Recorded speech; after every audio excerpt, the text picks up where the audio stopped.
This is MIA 2K Podcast, and we are your ticket from Miami to Seoul.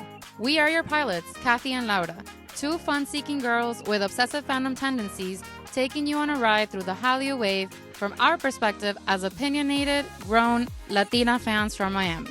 Before we close the cabin doors, make sure you're following us wherever you listen to your favorite podcasts. And if you like to watch, our in-flight podcast video is available on YouTube and Spotify. Once we reach our cruising altitude, we'll be serving one thing and one thing only, piping hot tea. We're ready to fly into today's topic with our hot and sunny takes. So fasten your seatbelts, sit back, relax, and prepare for takeoff. Hi, guys. Hi. This week, we're coming back at you with the fourth episode of our company-specific series, where we deep dive into South Korea's entertainment agencies. We want to remind you that some of these episodes might deal with delicate subjects like child labor, body autonomy, grooming, personal freedom, disorderly eating, body dysmorphia, slave contracts, and a lot of other serious and potentially dark topics. So please be alert to our content warnings to skip a section, and also our description box has all the timestamps with the warnings there as well. And with all that said, today we're focusing on SM Entertainment. Boy, are we. If we thought the HYBE episode almost killed us, I think this one fully put us 6 feet under. Fully. You're not seeing us on screen. This is a hologram. It's a lot. It's a lot. So much. But I'm excited. It's going to be a good one. Okay, so like we've been doing with all the other agencies, companies, we are going to start with a little bit of a brief history of the company. Basically, Lee Sooman opened SM Studio in 1989. It's an 80s baby. She is literally my chingu. Like, we were both born in 89. Triggered. SM Studio is the original name for SM Entertainment. So basically, during the 90s, he started developing a holistic approach to managing idols. SM created the model that most idol agencies use today. So the reason why, or the K-pop system is pretty much because of SM demand. SM went public in 2000. I think it was the first company out of the big, I guess at this point, 4. Mm-hmm.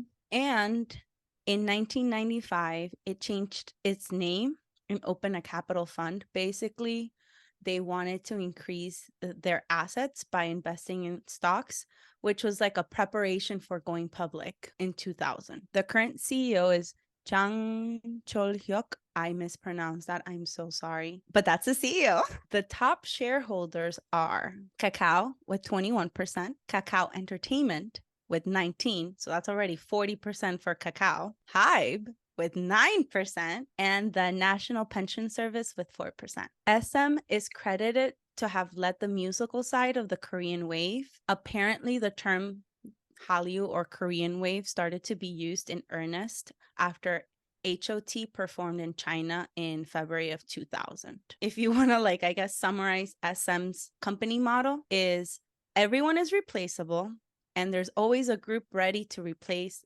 another. And I believe SM has the most active groups out of all the companies, which is insane. I mean, when you've been around that long and when you have such an intense program that you literally created, I get it. Yeah, that's true. It's that roster is impressive, but there's a method to the madness for sure. And it is a lot of madness. When I was doing some research on the history, I came across a couple of articles where they described SM as a factory rather than like a place for artists. And Korean artists have said that they took being an artist and made it like profitable. It wasn't just like, let me go sing and starve and see and just be happy. It was more, I'm going to become a music person or like a singer or whatever, so I can make a shit ton of money. Yeah. One artist said that even though they're known as a factory, SM can literally make anyone a star. They will take whatever talent you have and make you so good at that. And literally, if you want to be a good performer, SM can take you there. So, Lee Sooman is referred to as the president of culture and the godfather of K-pop as one of the pioneers of the Korean wave. He debuted as a member of the band April and May in 1972. He's a singer. and he was kind of like a teen star in his age, but later departed the band due to health reasons. He dropped solo songs like A Piece of Dream in 1976 and Happiness in 1978 that were considered hits.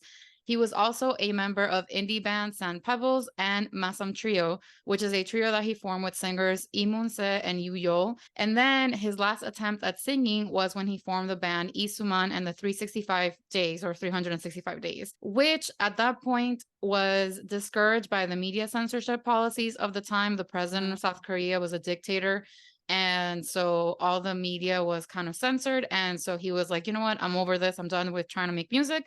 I'm going to go to the US. I'm going to go get a master's in computer engineering and I'm going to be done with music. But while he was a singer and while he was between like 75 bands, he also worked as a radio DJ and a TV host. I'm like, loyal? Who? Not him.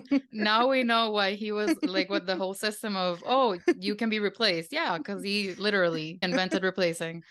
Also worth noting, he had a very good boy image because he was not involved in this like weed scandal in 1975 that like every star was involved with. And also because he went to Seoul National University, that's like the biggest, highest honor. Like if you went there, you're a genius. And he went there to study mechanics. So because of those two things and his like hot singing days, he had a pretty good image all throughout the 70s and 80s. In the early 80s, he decided to leave the entertainment industry to pursue a career in computer engineering. He went abroad to California State University, Northridge, where he worked on a master's degree. But while he was in the States, he was like watching MTV when it was actually MTV and Michael Jackson doing his thing. And he's decided to return to South Korea in 1985 with a vision of what the Korean music industry could be. He got back. He worked as a DJ and presenter for 4 years to save up money. And that's when he founded SM Studio, which Laura mentioned earlier, in 1989. All of this and all of what he did set the groundwork for K-pop's global success, including the first breakthrough in 2002 when BoA topped Japan's music charts. And this is jumping like a lot of chapters, but just like the last point on his bio that is relevant here is that in 2010, he resigned as SM's internal registered director and CEO. So if you were around in February, March, all the tea that was going on with HYBE acquisition, Kakao acquisition, the word monopoly was being thrown around, but there was another word that was being thrown around, and that word is embezzlement. Lee Sooman is linked to the word embezzlement, and for really good reason. So here's the tea.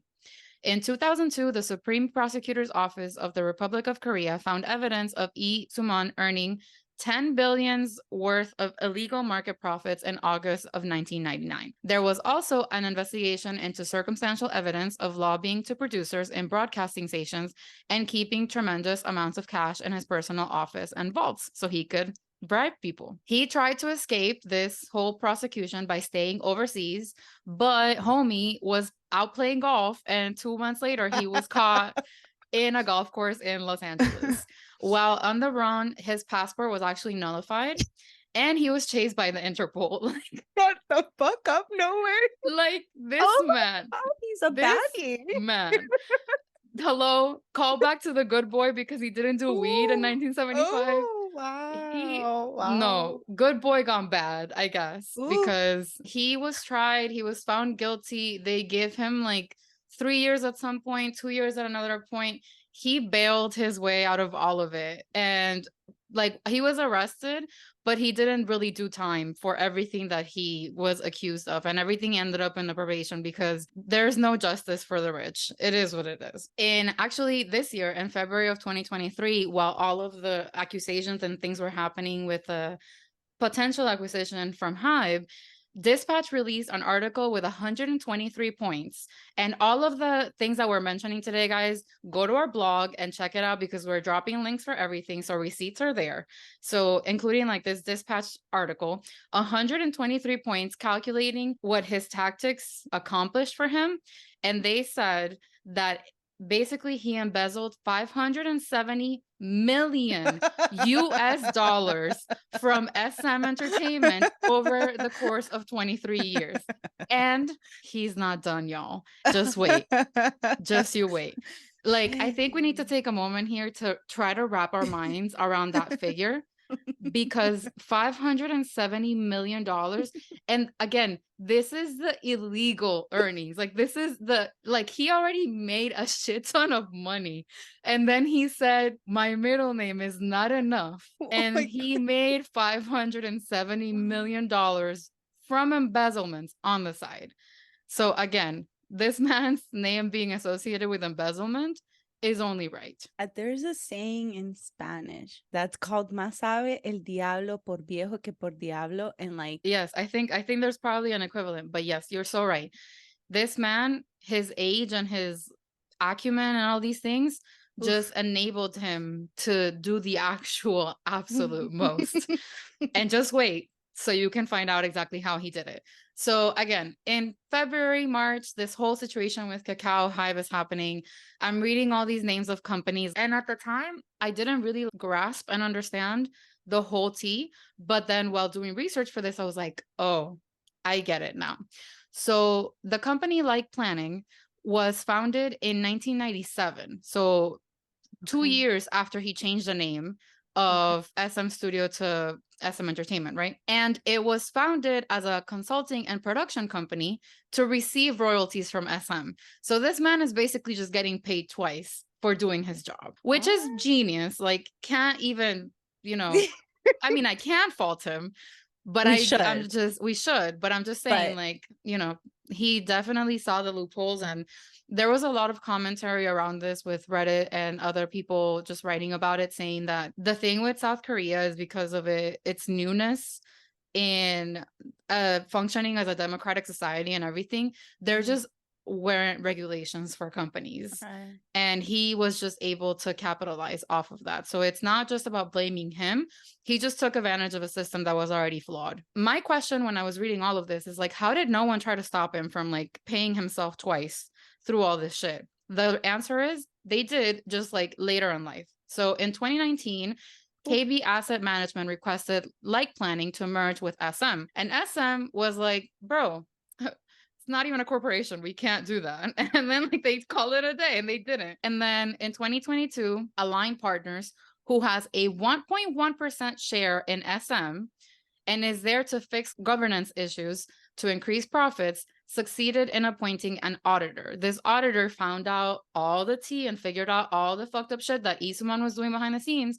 So finally, in October of 2022, literally last year, guys, we're not even that far off. For us now, in June 2023, literally just last year in October, SM announced that the contract with Like Planning was to be terminated on December 31st, which means that SM was finally able to cut ties with Lee Sooman, at least on the front of the house, because Align Partners were also the ones to discover Lee Sooman's royalty scheme, where according to attachment 2 of the Like Planning producer license agreement, which was signed and extended in 2015, Lee Sooman will receive 6% of royalties until 2092. I said that right. 2092. This man will be so dead. Like, he's 70 years old right now. Like, he's 70 years old right now. But he set it up so that even after the Like Planning contract was terminated, he would still be receiving royalties 6 feet under. 6 feet under. And I'm not done. Additionally, he will receive 3% of royalties on management profits until the end of 2025. So that one's kind of decent. That is ridiculous. That is ridiculous because of what we're going to talk about later on in the episode. I Oh know. my God. I know. He literally was like, I don't know how long I'm going to be here, but I will be getting paid throughout. So this is just one of his companies, by the way. He has 2 more companies that are at least in Korea, domestic. So God knows outside. But one of the companies is called Culture Technology Group Asia. I looked everywhere for information on this company. I couldn't find it. Please let me know how dumb I am by looking yourself. I found something that showed like a red velvet record under them. So I don't know if he managed to publish anything under this other company. There's also a culture technology group, Asia Europe. So I don't know if it's specific to Europe projects. I don't know. I genuinely have zero knowledge here. I looked into it. I searched, I Googled, I neighbored. I could not find anything on this company. So if you find something on them that you can share with me, please do let me know. I am humbly telling you, I got no clue here. But the other company that we're going to talk about happened literally last week. We're recording on the week of June 26th. And it just so happens that on June 22nd of 2023, Lee Sooman registered a domestic management consulting company called Blooming Grace. The company address for this new venture is the same as that of another one called ePollux or Lee Pollux, which is another one of his private businesses, which is centered around drone technology for use in visual and audio production. This man will not let us live. Like he is never going to stop. Never. Never. I'm baffled. This is why I was so excited about this episode. Yes, YG and JYP are characters in their own right.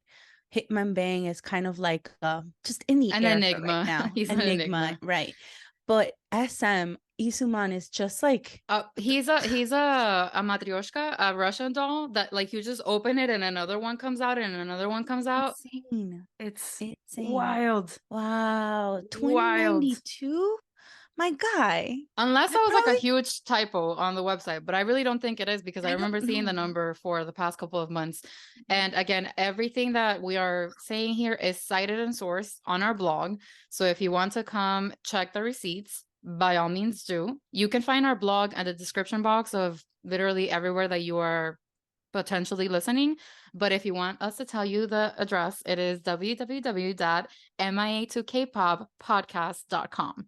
That is mia2kpoppodcast.com. So yeah, that is the tea on Lee Sooman and all of his companies and all of his royalties and all of his schemes. Stay scheming, said Lee Sooman. It's crazy how each company is very different. Like Lee Sooman is very much about, he was like an artist or musician early in his life, but it's all about business, just business. Yeah. JYP and YG are kind of from the same like band from the same era. Yeah. So they're all about, business, but also them as like figureheads in a way. Yeah. And if we wanted to find like a non-evil side to all of this, which is pretty hard, but I think there's a lesson here about how, first of all, he's a genius. So he kind of could have done really like anything because, again, just from being accepted into Seoul National University, you have to be fucking smart, dedicated, like applied as a student. So that's besides the point. But he reinvented himself many times over. He didn't really give up on his dream of singing. He tried many times. And then he probably went to school for computer engineering because his family, that was the expectation of him, that he had to do something with science, but he never let the dream of music die and he made it happen one way or the other. So, you know, he had a few iterations of versions of Lee Sooman 2.0, 3.0, 4.0. And we are at the evil one right now. So yeah. Gird your loins, hide your wives, hide your kids, hide your wallets. Hide your wallet.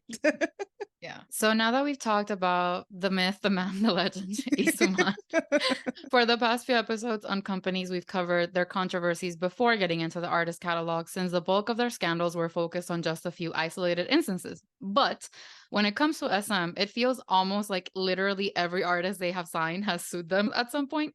So let's get to know the plaintiffs first before we go to the cases. I'm laughing, but it's actually really sad. I know. And we're not making light of anyone who has actually suffered at the hands of SM, their treatment, their practices, or anything. It's just absurd. Like, we're laughing at the absurdity of all of this. Like, the fact that all of this happened under one company is literally insane. And also, we just use jokes to deal with pain. To cope. It's who we are. Yeah. So to start, I think we should start at the beginning. And that is with H.O.T. They are considered the first idol group. They debuted in 1996 and they were commercially successful not only in South Korea but also in China and Japan, which started the whole Korean wave movement. Currently, Kangta is an executive of the company. He was a member of H.O.T and is currently an executive of SM. And he's a performer for them as well, right? Like they bill him as a performer Yeah, at a bunch of events. So he's they still do. doing his thing as an artist as well. And notably, they were the first K-pop group to perform at Seoul Olympic Stadium, which is a big deal. I added a picture of them in our like script, our notes, because for like the late 90s, yeah, the outfits are kind of but they look really good. They do. They do. You can't hate on this. I also think we're probably going to see a couple of new groups or newer groups dressing like this very Tomorrow. yeah. Yeah. So SM not only debuted the first idol male group, but they also debuted the first K-pop idol girl group with S.E.S. And they debuted in 1997, so just a year after H.O.T. Then we move on to TVXQ, which was formed in 2003. It was originally a 5-member boy band. Their name is the initials for, it's Chinese, guys. I don't think I can do it. One of the words is a V with a fang after. So I don't think we have the capability of making that sound respectfully. But which I found kind of interesting because they are a Korean group, but their name is based on Chinese. They debuted in a Boa and Britney Spears showcase, which a little bit iconic. Very iconic. And to newer K-poppies, I think they're known for their song Neurotic because every single K-pop group covers it. Yeah, it's a classic. Honestly. And they disbanded in 2009. So another former group or girl group of SM is FX, which is a South Korean girl group consisting of Victoria, Amber, Luna, Crystal, and previously Soli. And they were active from 2009 to 2016. They kind of went on a unestablished hiatus and never fully officially disbanded. And then unfortunately, Soli took her life in 2019. So I think any thoughts anyone had about the group kind of working together after that went with her. SM has had more artists than what we're mentioning, but we're highlighting these for, I guess, their notoriety and just because we'll be talking a little bit more about them later on. Currently, SM has a shit ton of groups that are active under them. One of them is Super Junior, aka Suju. Suju is currently a 10-member group that debuted originally with 13 members in November of 2005. They're known for their vocals and belting. Suju has 5 subgroups, and actually the subgroup idea of like a group having subgroups within is kind of attributed to Super Junior because they did it successfully first. So yeah, all those subunits, we got Super Junior and SM, I guess, to thank. Yeah. And it's worth mentioning, they're not super directly under SM because they actually ended up creating their own label. And they're under label SJ, but they're still very much associated with SM in general. Right. So they just have their own governance, kind of like Disney. The second group that we want to highlight, because they're very dear to our hearts, is SHINee. They actually just had a comeback. They are a boy group that debuted in May of 2008 with 5 members. Currently, they have 4 active members.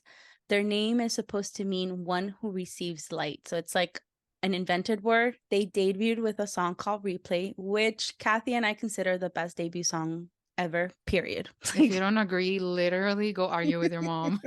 It is not a point of discussion. We are right, you are wrong. That's it. Period.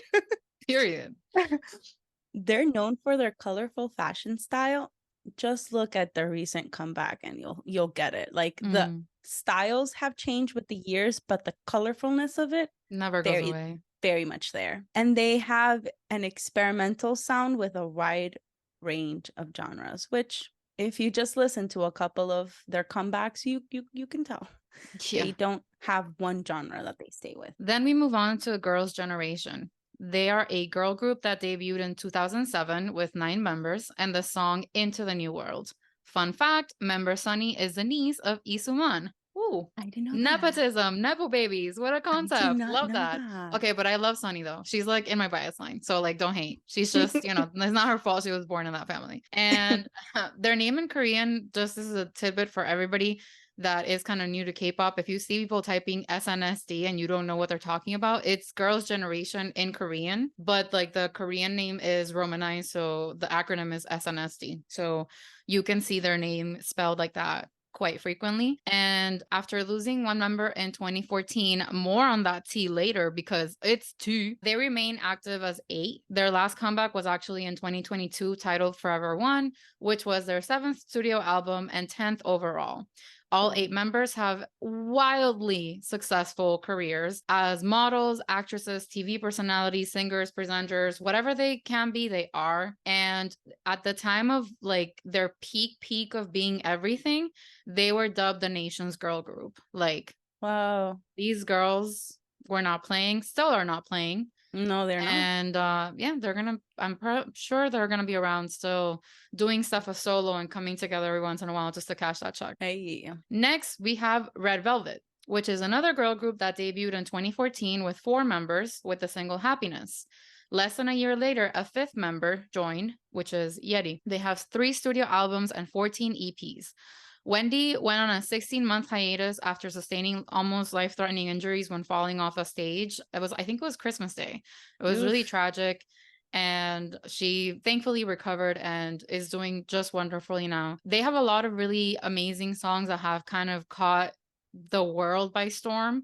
And I mean the world because it's not just Korea. Songs like Psycho are pretty revered everywhere, but specifically Russian Roulette went so big that it was actually featured in the movie Trolls World Tour, when, because it was a world tour, there was like a cute little character group of like K-pop rebels, and they used Russian Roulette in that song. So a lot of younger kids and just people in general who watch Trolls will know about this song, and they know K-pop without even knowing it really well. Red Velvet just finished the last announced dates of the R2V World Tour in June, early June.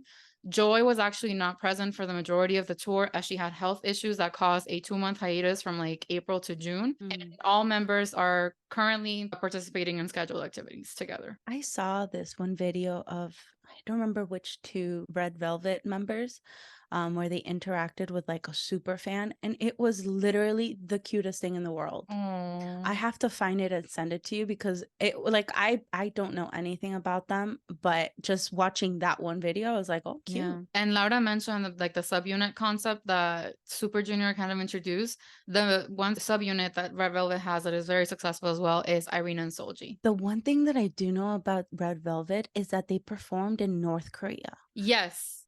I do know. I've seen videos and they look scared. It was I mean, crazy. professionally, but it was very crazy. I think there's been, was it 5 groups? I think I was looking into research for this as well, and like that's how I got into that information. Thank you for bringing it up. There's been like 5 groups in the history of the conflict between North Korea and South Korea that have performed, like K-pop groups that have gone. But Red Velvet is the most recent one. Like I think the last one before them was in like 2003 or 2005.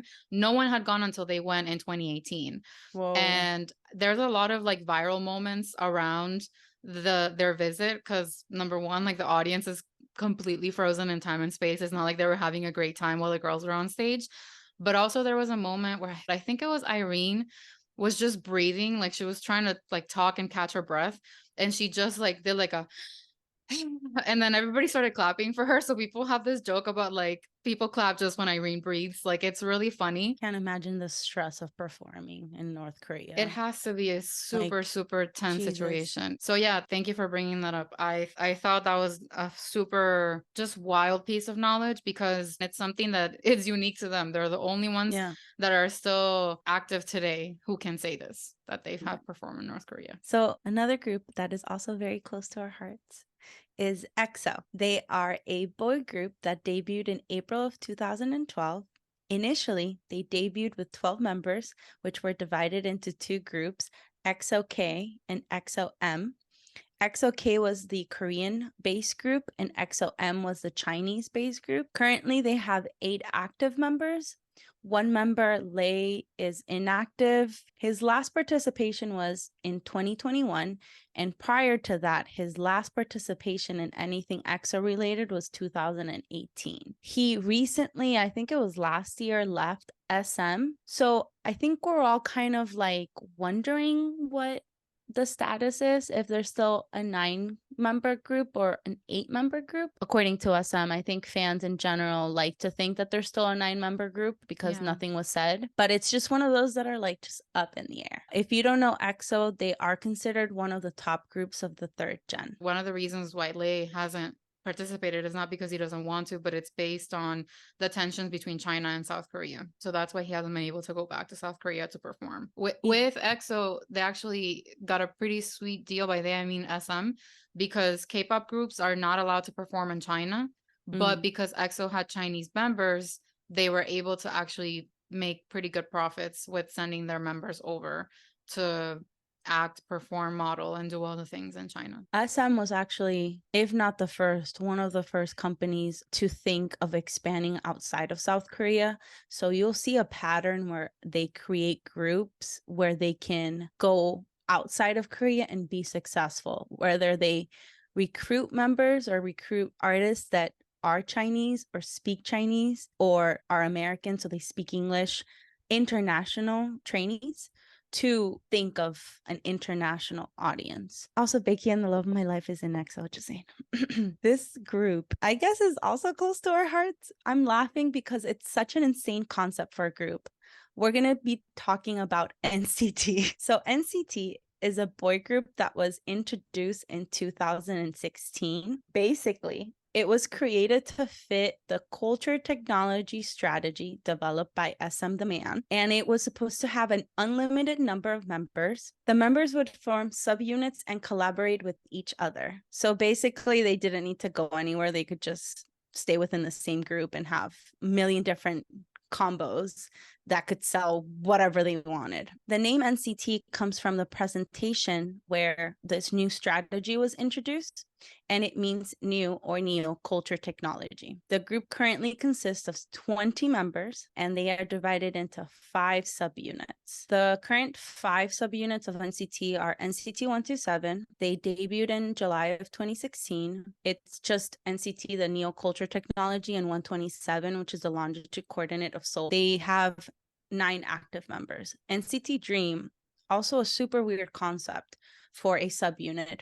But basically, they debuted as a subunit in August of 2016, and they were originally intended to be the teenage unit, sort of like a school where rookies would debut in NCT Dream as teenagers, and once they hit the age of 19, they would graduate to like other groups, whether they were existing subunits or like new ones, because NCT was supposed to be endless. This changed in 2020 with the rebrand that SM had as a whole, and it became a fixed subunit with 7 members. NCTU is a subunit with rotating members. Basically, anyone in NCT can be part of NCTU. It just depends on the concept. The last or the latest NCT subunit is NCT Dojejong. I'm mispronouncing that. I'm sorry. I love you. It consists of Doyoung, Jaehyung, and Jungwoo, and they debuted in April 2023. Their whole concept is like R&B and like vocal centered, which is very different compared to like NCT as a concept. WayV is the Chinese boy group of NCT. They debuted in January 2019. All the members have Chinese ancestry, and actually, WayV was originally not promoted as part of NCT. It wasn't until the rebrand in 2020 that they were included. And people think that it's because of the relationships between China and South Korea. They wanted to keep both groups separate. Then we have aespa. They are a girl group that debuted in November 2020 with 4 members and the single Black Mamba. They also embrace a metaverse concept with having 4 avatars members to match the 4 humans, which the whole avatar thing is such a shtick. Like, they started and they were like, we are 8 and this is us and we love our avatars and all this shit. And we haven't heard of the avatars in over a year. Let me tell you. We don't know where the avatars are. I guess Black Mamba got to them. I don't know. So anyway, their name mixes the words avatar, experience, and aspect. So that's why they're named aespa. And just a fun, cute little fact, Karina appeared in Taemin's Want music video, and she danced in several stages with him. So that's very good credentials to her that she was able to be on stage with Taemin. The song Next Level came out in 2021 and took over the world by storm. And none of us anymore can say Next Level without doing this now because one brain cell collectively. They were invited to participate in Coachella in 2022, and they were the first K-pop group to perform at Governor's Ball in New York in 2023, just like less than a month ago. They announced a world tour and they are miraculously coming to Miami. So catch us being on our next level of savage bullshit in August because we're so excited. We don't know, like we keep begging for artists to come to Florida and specifically to come to Miami. And let me tell you, aespa was not on my bingo card of being like the artist that was going to give us a chance. And I don't know, like SM definitely knows we exist. They've brought NCT down here before. And so, yeah, man, I don't know. I'm just really excited that they're coming and really excited for the world tour in general. And I'll just briefly mention as well, SM does have a kind of Avengers concept super group, boy group called SuperM that basically is supposed to bring the top male members of around their boy groups. So they have Kai from EXO, Baekhyun from EXO, Taemin from SHINee, Chen from WayV. They have Lucas, who is up in the air. We don't know what's going on with him, but he was part of the original 7.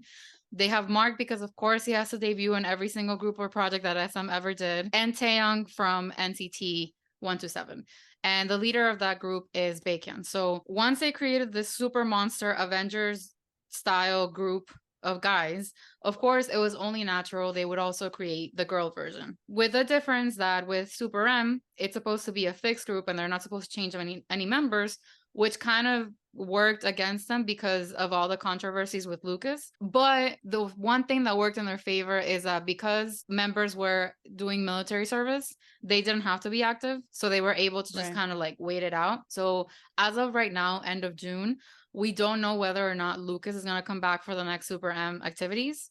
And since Kai had to leave to the military, I think SM, let's just wait it out. Yeah. We'll see what happens. Again, with SuperM, they came out with a fixed group concept, but with Got the Beat, which is the girl version of this Avenger situation, they said, we reserve the right to change people around and we're not going to be subjected to any scandal or anything. So with Got the Beat, they have Boa, which is like the most iconic person ever, and it's really cool that they were able to make her part of a group so she can have like the girl group experience as well. They have Hyoyeon and Taeyeon from Girls' Generation, so pretty freaking iconic. They have Wendy and Solji from Red Velvet, and they have Karina and Winter from aespa. So they really are bringing together all of the generations of SM talent. And let me tell you that performance that they did when they came out during SM Town on January 1st, 2022 is the reason I started kind of giving girl groups a chance because I was not really into the girl group thing. And I talk a lot about this in detail in our first episode from the season, which was the year of the girl group era. And we'll link it below so you guys can check it out. But yeah, so Got the Beat. They're still together as the same unit. They have dropped one album a few months ago. And so we'll see if they're going to change the unit or they're going to keep it as this because they do have pretty good chemistry as they are right now. We were in the car and their song came out and I wasn't expecting anything. Matter of fact, I was thinking we can skip this. We could not. Kathy was living her best and it was eye-opening. She started in a whole solo travel, solo road, and I'm proud. And also left behind. I'm sorry. It's like when they came out with Step Back again, like I think I talked about this in that episode that we mentioned, but it was just so iconic, the choreography and everything to reveal all the members because they hadn't been revealed before. It was like everything. It was just everything. So Step Back really is like, it was a moment for me. When they came with their full album together now a few months ago, called Stamp On, and that's a title track as well. I was not really like feeling it, and I thought I wasn't feeling it until I was in the car with Laura, and I went on this like and like just kind of not singing along because I don't speak Korean, but you know, the parts that I did know. And Laura's just looking at me, because I think the song started and I was like, I don't even like this song, like whatever. But then I started singing and Laura's like, didn't you just say you didn't like this song? And I was like, I guess I'm wrong. I guess I didn't know myself. And now I'm realizing that I did. So Yeah, I stand got the beat. And one last thing before we move to soloists that we're going to highlight. NCT, even though there's a pretty big space between EXO debuting and NCT debuting of about 4 years, most, if not all of the NCT members were very, very active in the entertainment industry before they even debuted. Like Jaehyun and Doyoung were show champion hosts before even debuting. They were already doing a lot of things. Some of the members were part of the Mickey Mouse Club. It's not like they were actual like rookies. They were very much involved in the entertainment. So they were pretty experienced, I would say, compared to some actual like rookies. And worth mentioning also, random fun fact, because we mentioned both FX and Girls' Generation. Girls' Generation, the member that left, her name is Jessica. Her little sister, Crystal, like DNA little sister, was an FX as well. So I think this is like the only case of a girl group sisterhood in the same company at the time when they were around. That was the case. It was like a really cute thing. That's and they cute. had like a reality show that had like really high views. It only lasted like 2 months, but people were definitely into the whole Jessica and Crystal life as sister idols. So that's cute. So we're not really going to highlight a lot of soloists for SM. One thing to note is most of the members in each of their active groups have done work as soloists. So SM has a pretty active roster of groups, but when you look at the soloists, because pretty much each member of every group has done solo work, the soloist roster is like you gotta scroll. Yeah. And their activities are very varied. Like even when I was talking about how the Girls' Generation girls are all doing different things, I didn't mention, but Hyoyeon, who is also in Got the Beat, is a DJ. So she goes around the world traveling as a DJ that plays at all kinds of different festivals and stuff. So they really, like Laura said, they find your talent and they milk it. Like you will do what you were born to do if you end up in SM. So one of the soloists that we wanted to highlight was the first artist to sign to SM. His name is Hyung Jin Young, and he is actually credited to have brought hip hop to South Korea. So that's fun. Very, very, very fun. And the other person that we have to highlight is Boa. She is the actual queen of K-pop. No discussion. Don't let anyone tell you otherwise. No one will dare say otherwise, because if they do, they just don't know better. She was discovered in 1998, debuted in 2000, and put K-pop on the map with her international performances, thanks to the fact that she can sing in obviously Korean, Japanese, English, and Mandarin very well. She's done movies, TVs, dramas, literally everything under the sun. Her discography includes 21 studio albums, 3 of which were reissued, 8 compilation albums, 3 EPs, and numerous singles. And that TV special that Laura mentioned where TVXQ debuted was a TV special that Boa hosted with Britney Spears in 2003 when like Britney Spears was there promoting The Zone, I think. But it's like a whole 1 hour thing. Like we put the link in this section so you can check it out and see Britney Spears living her best life with Boa in South Korea in 2003. Like before the 2004 VMAs with Britney and Madonna, there was a 2003 South Korea show with Boa. Okay. They did it first. They did it first. They didn't do what Britney did with Madonna, because that would be hella like not good. No. But they were together, so it's cool. And now that we got the artists that we wanted to highlight introduced, we can now work our way into talking about the ways that they have tried to put an end to their working relationship with SM and how much those claims have been justified. Sit back, relax, because this is Girl, put on your seatbelt, grab the popcorn, turn on the kettle. It's about to get real. Also, we're going in chronological order. So, like, if you hear us talking about EXO now and later, just know that we're just literally going based on when this scandal happened. So 2003 wasn't just a highlight for SM because of the Bo and Britney collab. It was also a highlight because there were 2, not 1, 2 really big investigations by the Korean government. So there is the 2003 probe by the Korean government where SM Entertainment was investigated for systemic corruption in South Korea's music business. Basically, these really big entertainment companies were paying millions of dollars to music executives to make sure that their artists were giving good spots on the TV programs. These TVXX were getting things from goodie bag, company stock, literal wads of cash, like literal dollar bills in maletas, in suitcases. Y'all remember when I mentioned that Lee Sooman was known for having a bunch of cash in his office? That's what he was using it for. Oh my God. A lot of the entertainment companies at this point basically said, why are you probing into this? This is normal. This is just how entertainment works. It really shouldn't be like that.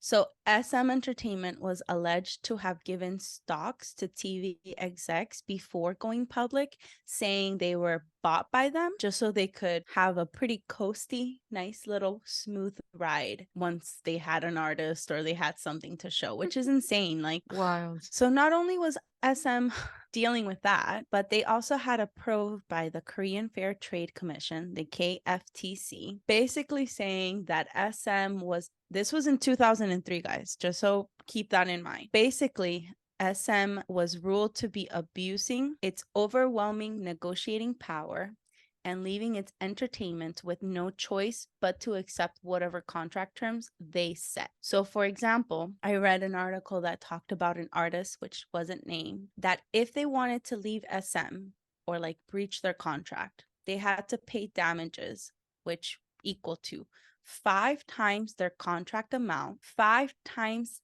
the investment that SM put into them, 3 times the expected future profit, and pay an additional 100 million won. That is insane. Like, how can you leave that? You can't leave that. Like, my God. SM was actually ruled as doing this, and they were fined about $885,000.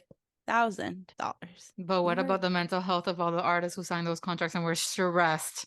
Right. Stressed. My God. Just $885,000, which Lee Sooman probably had in his closet. Like, or his back pocket, really. That's insane. 2003 is not done. No, it's not. So H.O.T, which we talked about earlier, disbanded in 2003.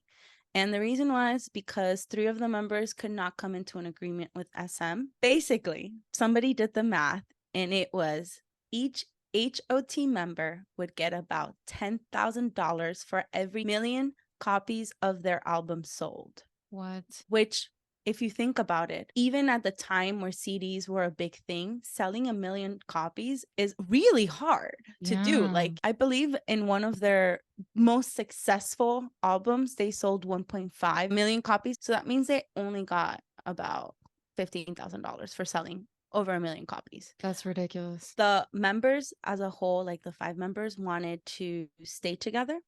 But because SM owned the name H.O.T, and because they were having this back and forth, the whole group had to disband because those 3 members left SM. I just want to note here, just keep that in mind as you continue to listen to the section, because it's going to feel a lot like deja vu.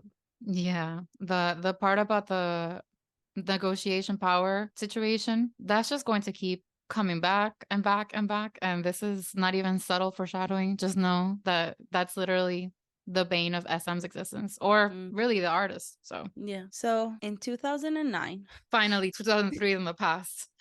My God.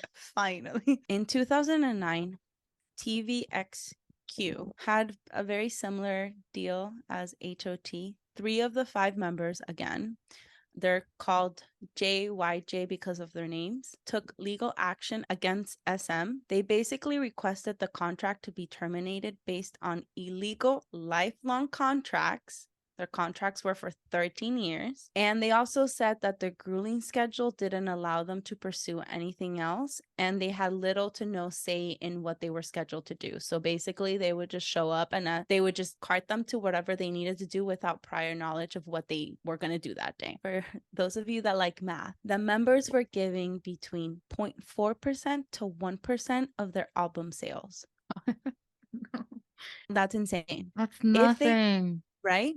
No, I mean, no, let's say like if they make $100, they get either 40 cents or $1. Like, that's ridiculous. That's ridiculous. Meanwhile, Lee Sooman was getting 6% royalties while getting paid. Twice. Like, My if God.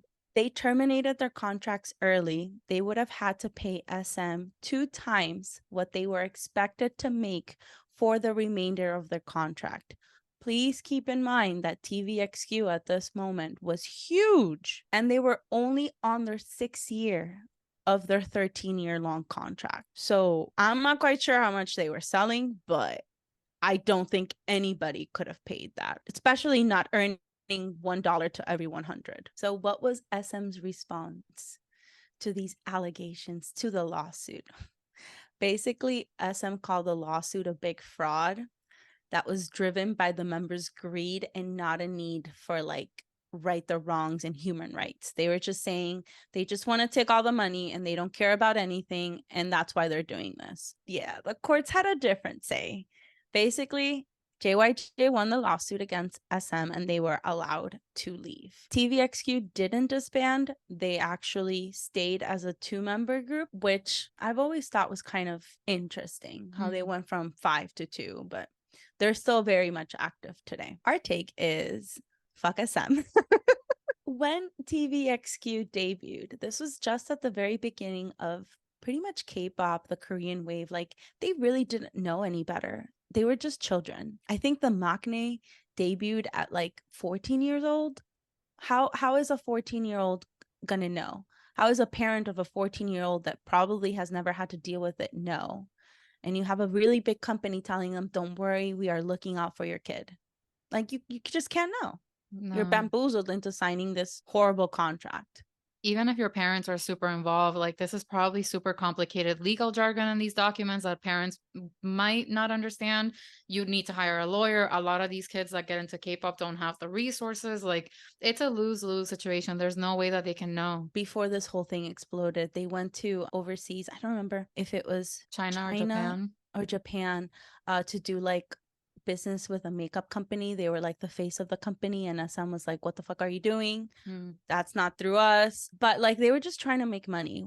Yeah. Like, they're obviously not getting money through their contract. Like, I get it. It makes sense. Yeah. However, unfortunately, SM ended up winning in a way, because out of the 3 members that left, 2 got into really big scandals, which would have ended up being a pretty big headache for SM. The one win for the rest of the world is that based on the case and JYJ winning the lawsuit, idol contracts as a whole, like the reason why idol contracts are 7 years tops today across agencies is because of this case. We have to thank these 3 men for fighting against such a big giant company, because it was the right thing to do. And like, thanks to them, literally everyone else is not screwed for longer than 7 years, even though 7 years is long enough as it is. Yeah. And also, SM was so powerful at the time. Like, SM is still very powerful, but not even remotely as much as it was in the early 2000s. But they were so powerful that they basically blacklisted JYJ from ever appearing on any TV station or doing anything in Korea that was related to entertainment. So, like, not only were they supposed to pay 2 times what they were supposed to make, but then they didn't even like plan on letting them be able to work. So that's how shady and nasty and gross all of this is. Recently, we actually just found out that Kim Jae-jung, one of the J's in JYJ, established his own agency, and he is said to be preparing for the production of an idol group. Hopefully, he takes what he learned and how bad a company can be and does the opposite of that for his group, and doesn't just follow the fucking same evilness. Right, like breaks patterns and pays it forward somehow instead of like doubling down on the nasty. Yeah. There's also like, there's more scandals all throughout this time, but they're obviously like less crazy than all of the ones that we're talking about. Like, we're only covering the real big ones. And that's a lot. And it's like the bulk of this episode is just scandals. So from 2009, we're getting on a time machine to 2014. And we're going to talk about how Girls' Generation went from OT9 to OT8 and said goodbye to their member Jessica. The lowdown is Jessica was a member of Girls' Generation, which they debuted in 2007, as I mentioned earlier. She was actually scouted in a shopping mall and trained for 7 years under SM. She was born and raised in San Francisco and was scouted while on a family trip vacation to Korea in some random shopping mall. Her and her little sister were both scouted, but her parents had the good presence of mind to be like, our youngest is 6 years old. She cannot be trained right now. You're So kidding me. no, I'm not. 6? 6. 6 years old, but they still put her up for doing commercials and stuff like that. So she was still she started as a child actress, but that's the only reason why Crystal did not start training at literal 6 years old. Even though Crystal did not go forward with that, Jessica did start training again in 2000 and debuted with the group in 2007. In September of 2014, all the members of Girls' Generation had signed on for another 3 years. So everything looked like it was going well. But at the end of the month, Jessica posted on Weibo saying, I was excited about our upcoming fan events, only to shockingly be informed by my company and 8 others that as of today, I'm no longer a member. I'm devastated. My priority in love is to serve as a member of Girls' Generation, but for no justifiable reason, I'm being forced out.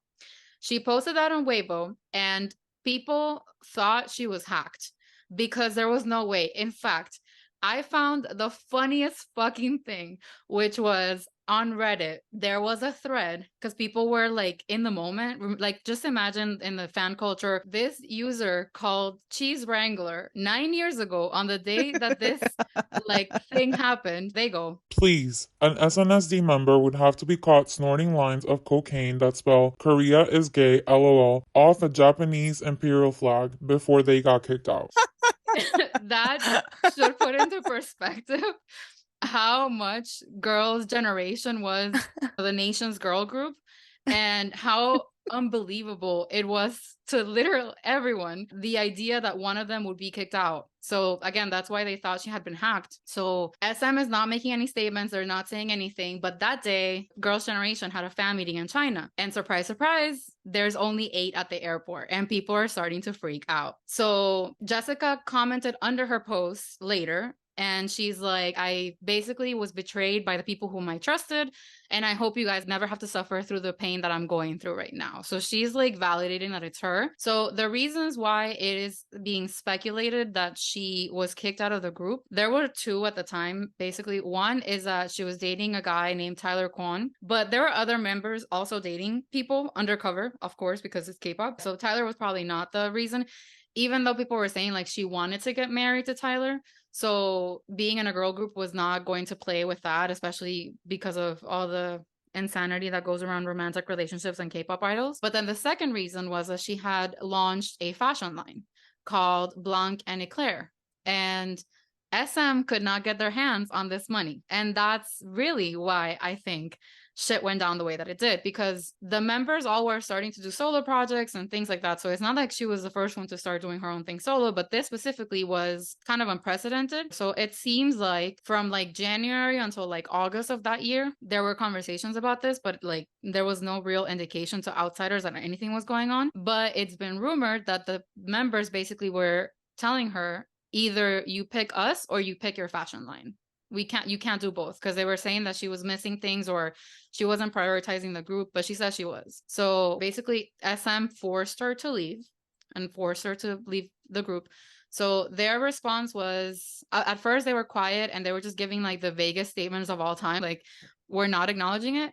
But then they said, this spring, due to her personal situation, Jessica said that she would stop group activities after one more album. Despite Jessica's sudden statement, Jessica and the Girls' Generation members continue to work hard and carefully think over so that the team can continue to work in their best direction.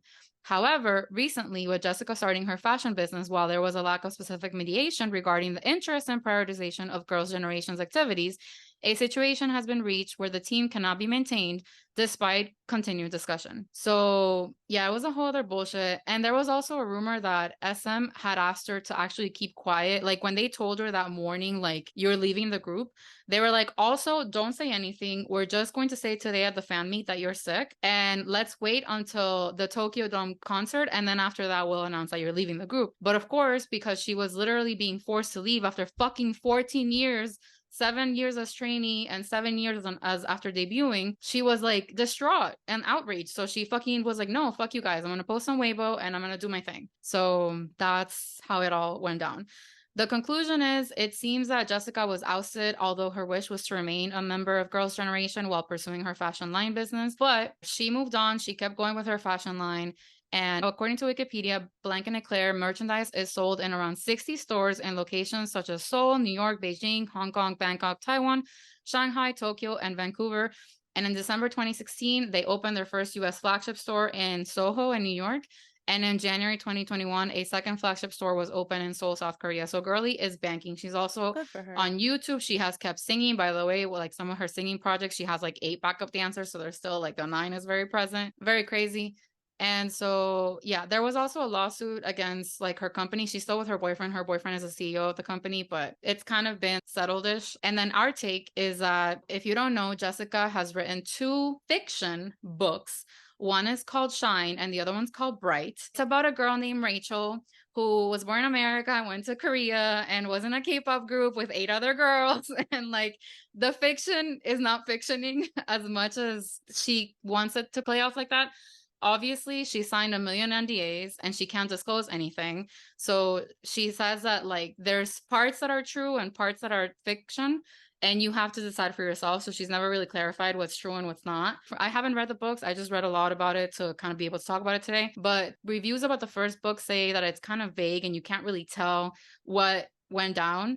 Even though most people say that like it's not her trying to spill tea, and you can actually tell she was really close with the members, with most of them, and that it was just a really unfortunate situation the way that it went down, because you know they also lost someone that was very close to them for X amount of time. But then in the second book, the one called Bright, apparently she gets a little bit more specific with some details, because she talks about other members who also had sisters that were trying to debut and like how not fast their debuts were. So it seems like there was tension with specific members, which is totally like normal. So if you want more tea, maybe read the books. I definitely am intrigued and thinking about reading them. But yeah, just make sure that you take it with a grain of salt, because there is fiction involved, because she did have to add enough to be able to have plausible deniability and not get sued by SM for spilling all the beans of what actually happened with her. And also, I think another reason why she held back at the beginning from going even further with all of her rage and feelings is that her little sister Crystal was part of FX, and she probably feared retaliation of SM against Crystal, so she kept it PG for the most part. And Crystal, after FX, has dedicated to her acting career, which is kind of what she started with when she was like a child actress. And she did stay with SM until 2020. Then she left and is with another company now. I think Jessica assigned to her boyfriend's company, by the way. And that is a tea on Girls' Generation. Another thing that happened in 2014, or it started in 2014, but it carried over to 2016, was the downfall of EXO-M. Like Laura said, EXO-M was a Chinese-facing component of the EXO group. What happened was 3 of the Chinese members of EXO, who are Kris Wu, Tao, and Luhan, did 3 separate lawsuits against SM for basically slave contracts. So again, the contract issue coming back of it being too long, discrimination against them, and like better treatment for the Korean members. So Kris and Luhan were the first 2 to sue. They both sued within 2014.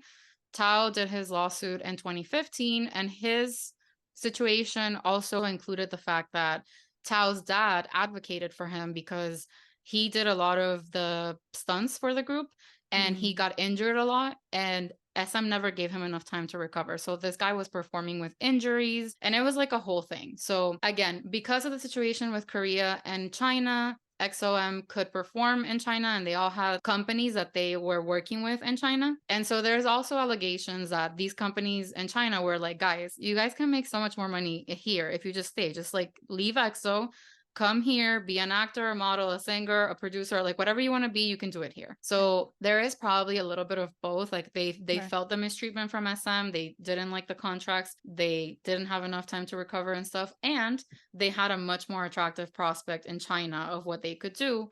So the lawsuits from Kris and Luhan did not come to a conclusion on their own. So in 2016, Seoul Central District Court appointed an official arbitrator and basically forced a mediation until they settled. Even though they left EXO, they were still like signed to SM and they could still work with SM, but they just didn't. They just like stayed in China.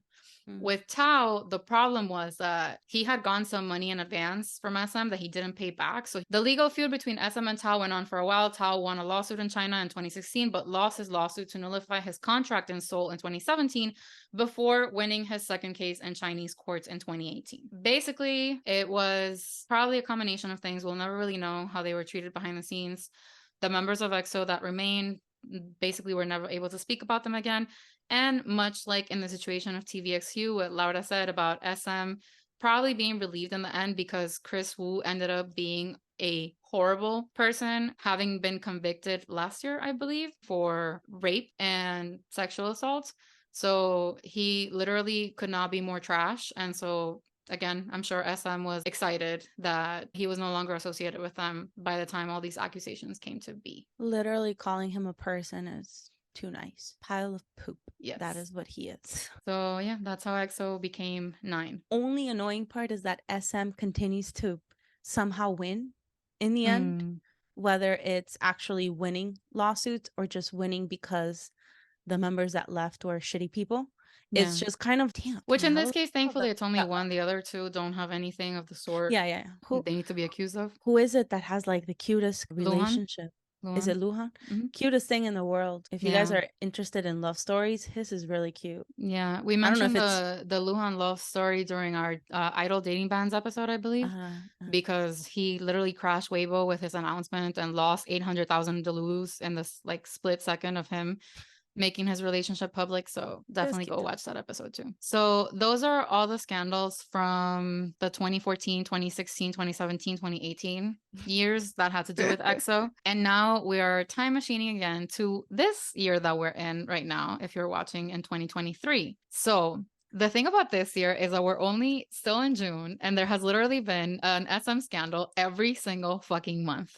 Like when I tell you that Laura and I have exhausted our chats in WhatsApp, in Twitter, and on every other platform that we talk, because these people just keep doing the absolute most.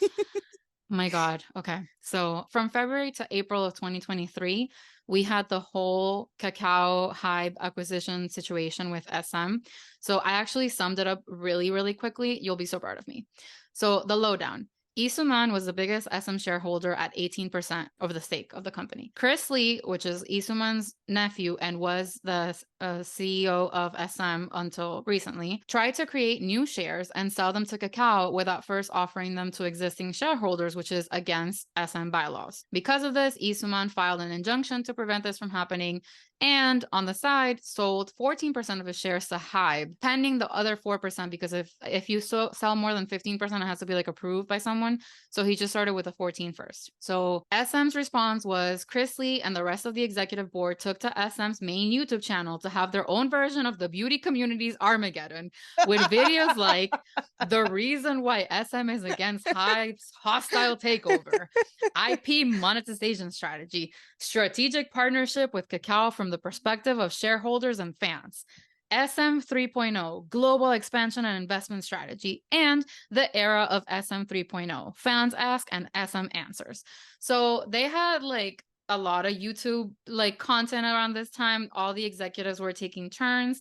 What I thought was funny was like the SM Town channel has right now 38 million subscribers, and not one of those videos went to like even 1 million. Like the one with the highest views is the HYBE one, and right now it's sitting at 600,000 views. The other 4 have not hit 100,000 as of end of June. So I find that extremely funny. Like they're really trying to have reach, and the fans are like, sir, I want to watch EXO, like leave me alone. So anyway, the conclusion. HYBE offered to buy 25% of shares at 120,000 Korean won per share, And Kakao offered to buy 35% at 150,000 Korean won per share. This pissing contest would go nowhere, so HYBE bowed out of being a majority shareholder, sold 44% of their shares back to Kakao, and kept an 8% stake in the company with the agreement that they would keep the technology component, which is the DRU company. We talked about all of this during our HYBE episode as well, which was exhausting. Definitely go watch that. But anyway, our take is that SM might as well have dropped I'm a mess, because girl, Messy. girl. Jesus. But for everyone that thinks that HYBE completely bowed out, no. HYBE is still a majority shareholder of and SM. have a seat at the table. So it's just like this. There's just, it's disgusting and it's crazy, and that's only February. So okay, here's my specific favorite scandal. Again, I'm not going to read through all of this. I beg you to please go look at our blog, because the deliciousness of the details of the timeline of this scandal that I'm gonna talk about is fucking amazing. And I love the fans so much for doing this. So this scandal has to do with SHINee. So this is SHINee and Shawols versus SM. So this is a lowdown. SHINee turned 15 on May 25th, 2023, which is a huge milestone. Like most K-pop groups have a 7-year curse. They don't make it through. And SHINee, with everything they have been through, somehow, some way, made it to 15 years. Unbelievable. Taemin had just been discharged from the military. It was a perfect opportunity to have the celebration of the fucking century. So SM sets up an anniversary fan meeting for May 27th at Kintex Exhibition Hall, which left a lot to be desired because, number one, all the seats were flat to the ground. It was an exhibition hall. It's not a concert venue. So if you're in the back, you can't see shit. And they said somewhere in the description, like, some of the seats have obstructed view. Good luck figuring out which ones they are, because we're not going to tell you, bitch. And they charged the same price for all the seats, which was 99,000 won, which is around $75, which is a lot for a shitty seat. The venue had 5,000 person capacity, which, like, I know it sounds like, you know, SHINee 15 years old, like, it probably sounds like, oh, it's an older group. Can they even pull? Yes, they can.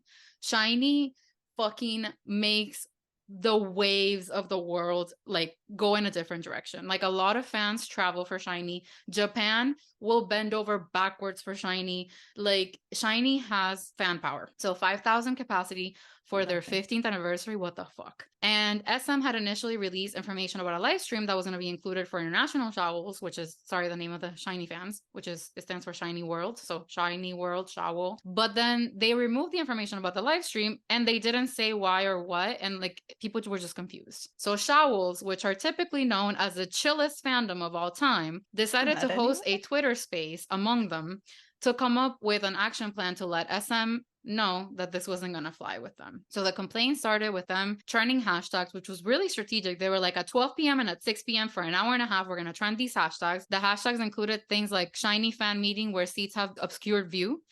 And another one was SM change the location of SHINee's fan meeting. I love that. I do too.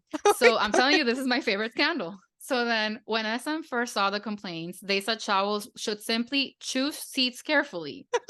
Girl, basically, fuck you. You don't know who you're fucking with. Like, these are Key's fans. Do you know Kim Ki-boom? Do I need to introduce you? Okay. So this type of reaction to their complaints prompted Shawols to create a Twitter account and put out a statement to SM announcing they would boycott the fan meeting if there was no response from SM by noon KST on May 2nd. They were by noon. Show up or be done. So their requests were two. They wanted to change the location of the fan meet. And number two, not to let the artists cover for SM, because they do that a lot, but say that the company should take responsibility and apologize. Oh, okay. Yeah. They also, which, okay, listen, I'm not a fan of the whole protest truck situation because I think they're unnecessary half of the time, but this time I'm so for it. So they sent several protest trucks on May 1st and May 2nd with multiple statements, including, we should select seats carefully. You start by selecting the right place first. Fucking love that one. Another one said, this time is different. We've been patient for 15 years. Another one said, SM, wake up. They were responding via posts on the Kwangya app, mostly dismissing the request and poorly addressing the concerns. They initially said, yeah, guys, sorry, we like booked another venue, but because, you know, artist schedule issues. Bitch, you run the artist schedule. Like, mama. Then they were like, beyond live stream will be held. Okay, cool. Thanks. And then they were like, they will put up the stage behind the pillar and the members will be going around and moving carts so everyone can see them. Not the whole time, bro. Not what? Because their cute little stupid statement did not offer any definitive solutions, Shawols decided they could simply not accept this bullshit and put out a second statement with the following demands. Number one, immediate suspension of the pre-sale since no proper information has been provided and our requests were disregarded. Number two, change the fucking venue to a location of standards similar to the KSPO Dome. And three, feedback and an apology from the company directly. Like, I'm not backing down, bitch. You better apologize. So Shawols decided to take matters into their own hands and they started calling venues themselves that could hold more fans. And they called Jamsel Arena people, who I'm sure at this point have their phone numbers blocked because of the amount of Shawols that called. And they were like, do you have the venue available on May 27th? And Jamsel was like, yes. And the Shawols were ready to basically schedule the event. And Jamsel was like, there's an application process that SM has to fill out, whatever. But they literally sent everything to them. And so Shawols came back at SM saying their venue is available. And they even asked the venue, like, is it okay if they schedule it now? Like, is it enough time for you to schedule the event? And Jamsel was like, yes.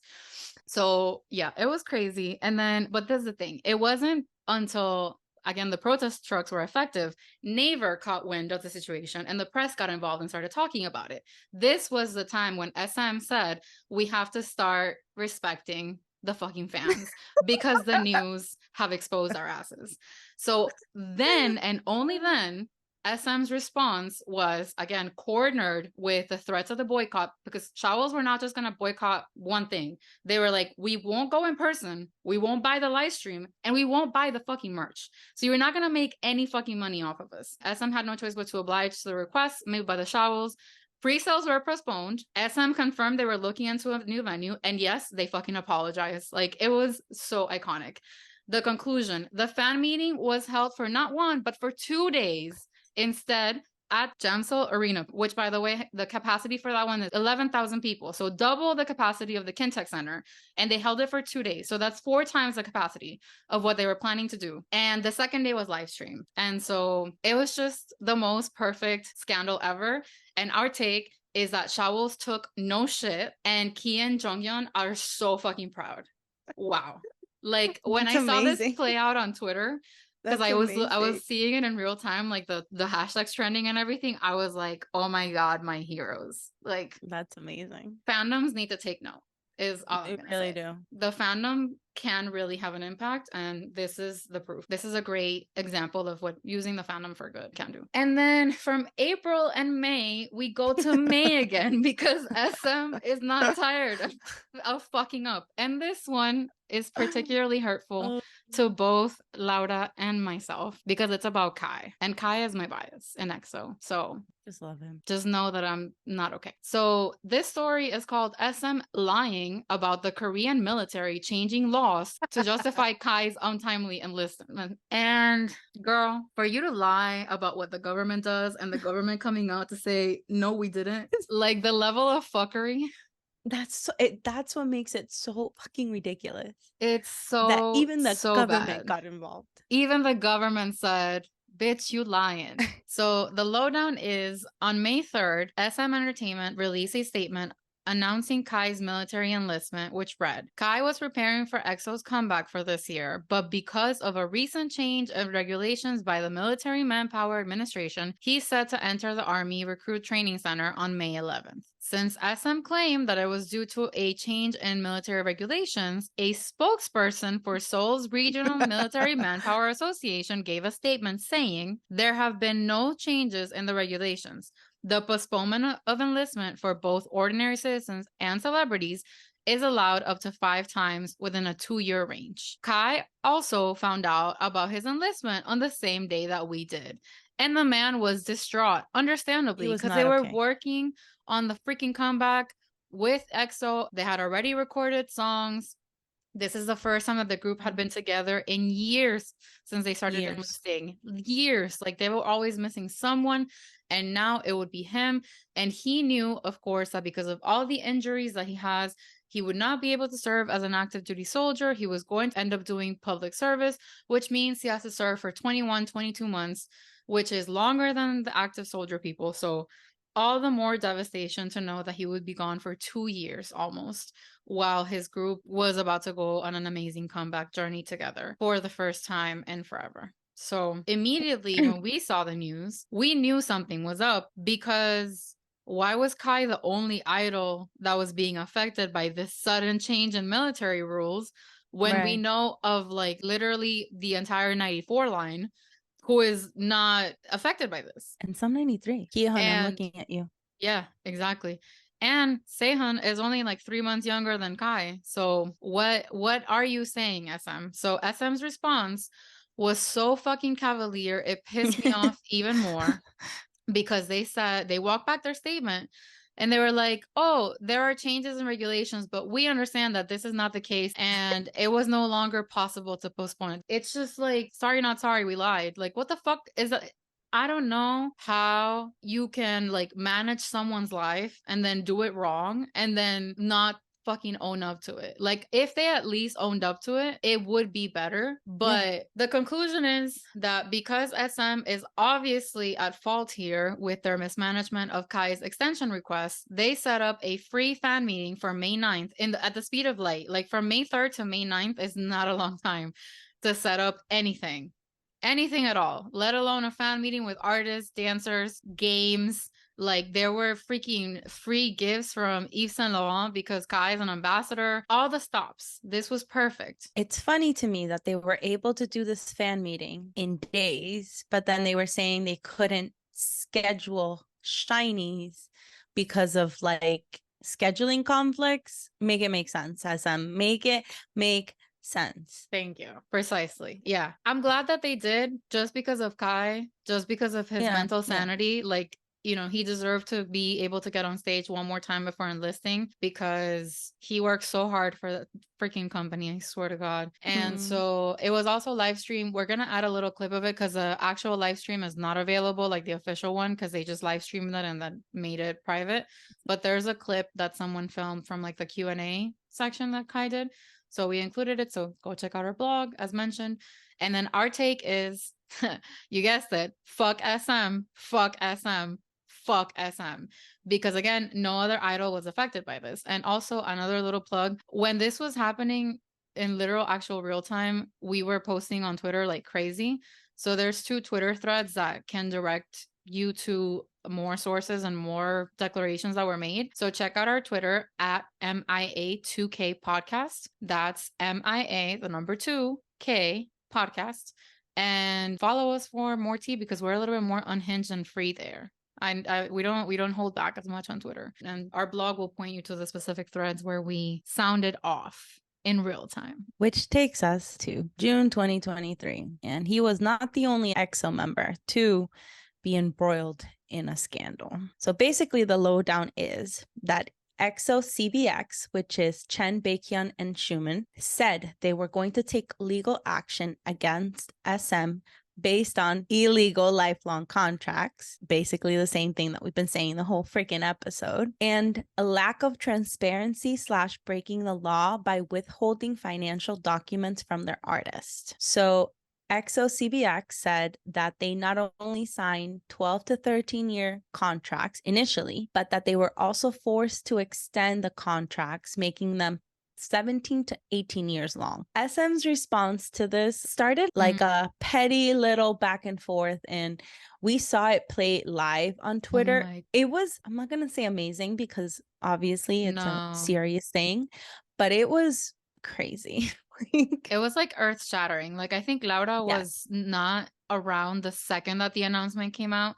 So when there's like big news that we text each other, we send like fire alarms, like ambulance sirens from emojis. And I was like, Laura, Laura, Laura, just like texting. I think we'll include a screenshot somewhere of this, but it was literal insanity that night. That was like it was June 1st, right? It was May 31st for us. And we were like going insane. And then like every 5 minutes, there was an update on Twitter from like the statements that were going back and forth flying around. And it was like, oh my God, is this it? Is this what's going to like cause the implosion that has been coming from miles and miles away? Literally everyone was like crazy just talking about it. Like it was crazy. Baekhyun is one of the loves of my life, so this was like way too close to home, you know. So basically, in between this back and forth, SM said that the members were only suing them because outside forces were trying to poach them, and that they were using the contracts as like a fake reason where they could legally leave the company without paying God knows what damages, about them not providing the documents that the members were requesting. SM said that the members had access to the documents only inside of the building though, but that they couldn't provide copies to outside forces. So basically, if you want to review your contract, you have to go into the SM building, request it, and then like return it. It's not like you can just take your contract with you and read it at home and get like lawyers to like help you review. No, it was basically back and forth, he said, she said, all to end in the most, I don't even know what word to use. It was anticlimactic, unsatisfactory. It was so weird. It's like the easiest way to say it. It was so weird because Baekhyun might be the love of Laura's life, but I really trust that man. And when I saw that he was leading the charge against SM, I was like, okay, he means business. Like he wouldn't stoke the fire if he didn't have shit backing him up. Because Chen, hello, what levers does Chen have? None. I'm sorry. Like, you know, nothing against him. I literally have nothing against him. But in his situation as a father of two that like barely is still in the group, he's not going to be pulling any leverage. And Xiumin, yeah, he does have his power, of course. But again, I think here the real selling force was Baekhyun. And for it to just be like, yeah, no, never mind, it's over. That was literally the conclusion. SM and CBX settled and announced via a joint statement that everything was good and that they were best buddies now. SM took everything back and it was all love and respect and everything was pretty much the same. And that was it. Literally that was the end. There was nothing more. Just, oh no, we're all good now. Mind you, what was also funny was the fact that obviously SM is like very used to dealing with lawsuits and very used to dealing with business as usual, especially with an EXO. Like they've literally had 3 members sue them before, so nothing new to them. But it was crazy because to us, again, it was May 31st when we like found out the announcement, and they said that like their contracts were expiring June 1st, and then June 2nd they were all leaving on a trip to go film a music video, and they all were filmed like at the airport, like nothing. And it was just so out of like a Black Mirror episode. Bizarre, yes. Like it was inexplicable how normal they all were, because I feel like here in the States the paparazzi would not let that shit fly. And the way over there, everyone acts like, oh, let's pretend everything is fine. And they actually get away with it. Fucking mind-blowing to me. Weird. It was so weird. Our take on this is gently fuck SM, like slightly fuck SM. We're really not quite sure on this. Like, and the reason why we're not quite sure is because the conclusion was so amicable and so quick that it just makes us wonder if it was all like a ruse. Sort of like how us normal people try to leverage offers from other companies in order to get better races. Or like, I mean, currently in construction, I work in construction. There's a shortage of people.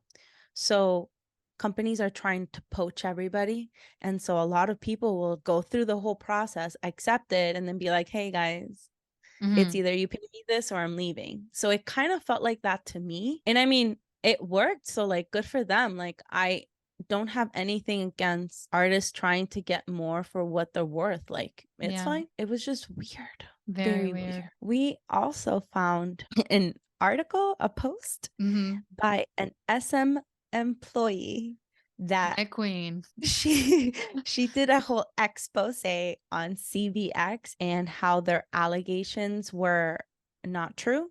And the way that she did it took us out. Like, Ouch. we are going to put this or like a link in the blog because it is a work of art. Like, do we know if it's all true? Maybe not, but the way that she presented everything is just a work of art. A work of art. She definitely pled her case with what she said. She hung them out to dry with what she said.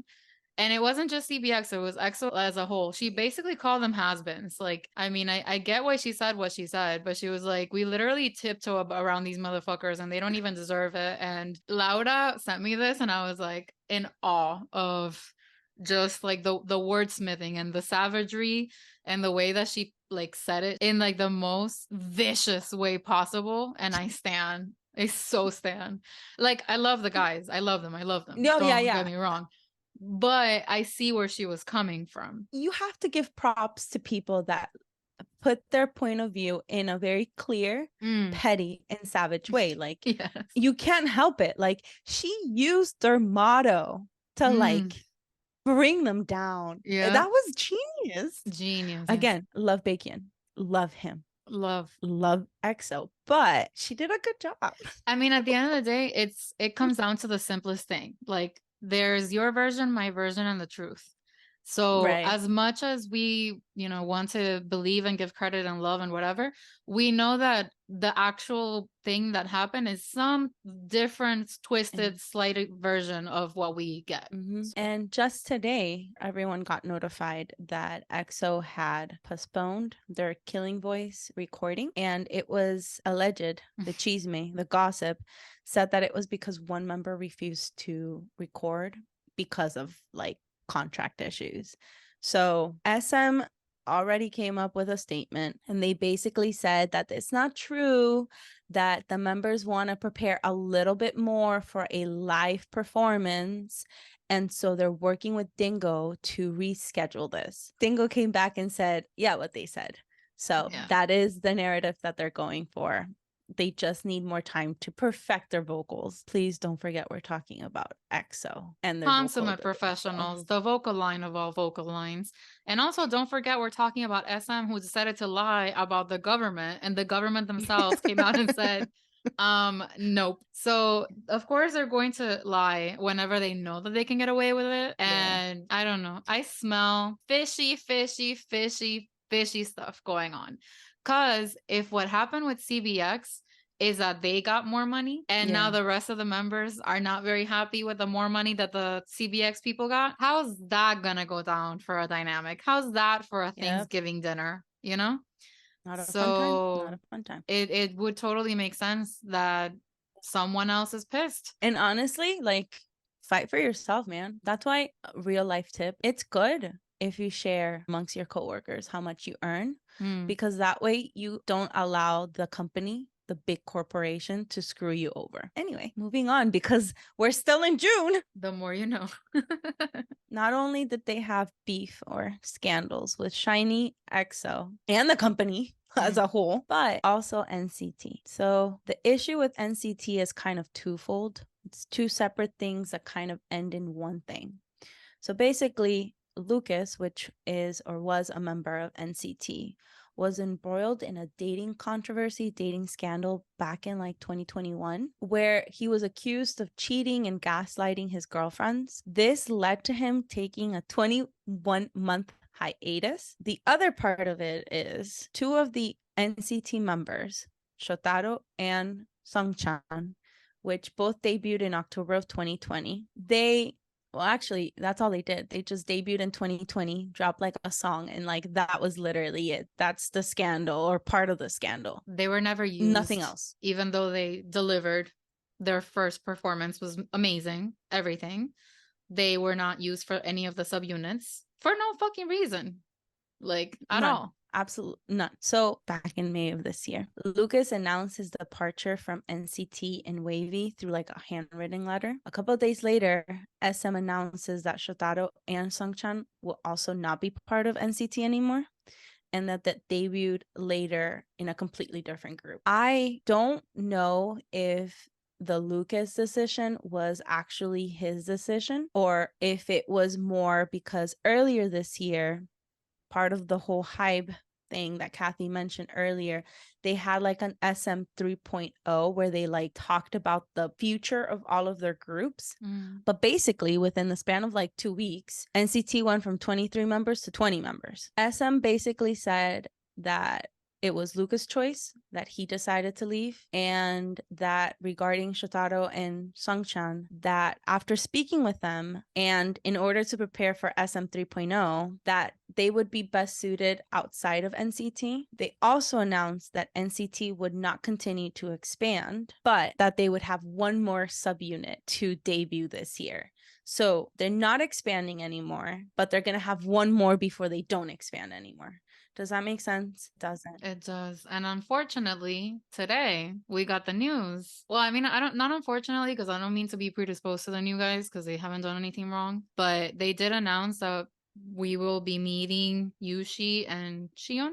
And it's just so crazy that like Shotaro and Sungchan were Korean and Japanese, and then Yushi and Xion are also Korean and Japanese.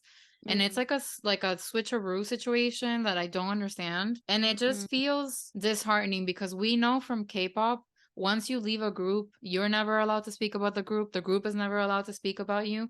And I really don't want that to be the experience for Shotaro and Sungchan because that would be so unfair to them, like so beyond unfair that they've been just like bench warmers waiting to be put in by the coach that never called on them. And my heart is just broken for them, especially with the announcement of the new members that are gonna be part of the NCT multiverse. And to rub some spicy chili on that wound, not only did Shotaro and Sungchan get taken out of NCT, but they're going to fill in the rest of the missing members for this new NCT subunit through a pre-debut reality show. So we got news after we recorded the episode, so we came back on the screens for you to let you know very timely that SM Entertainment is announcing a pre-debut reality show titled NCT Universe Last Start for NCT's new unit, NCT Tokyo. This reality audition show will premiere July 27th.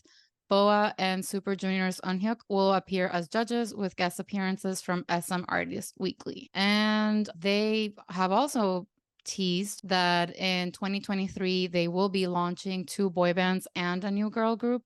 The girl group is expected for Q4 of this year, so towards October, November, December, and we will get the NCT Tokyo unit and another one with the group that they're planning to launch with Shotaro and Sungchan that are no longer part of NCT. We'll see what that means. Yeah, I wonder if they're going to do like a whole new world, like, because you know how NCT started because of the whole new rebranding with like the new culture technology. I wonder if these 3 new groups that are coming are going to be part of like a new world or a new like system or whatever.